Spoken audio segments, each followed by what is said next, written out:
Mama naman po yung pinindot eh. Ang dami pa naman na salita. Pero hindi mo na pinindot. Upo ka. Salita ka, tinga. Kaya ang luluto.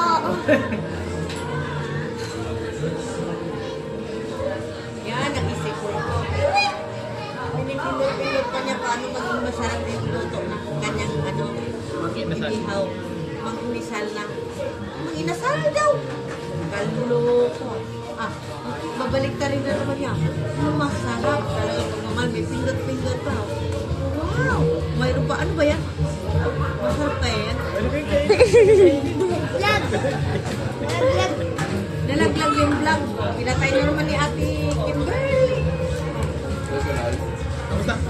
Pinatay na naman ata ni Ate Kimberly. Oh. Ano kaya? Magkano ba ano yan? Kasarap siguro yan, ano? Oh, wow, may pagmamahal pa talaga pinito.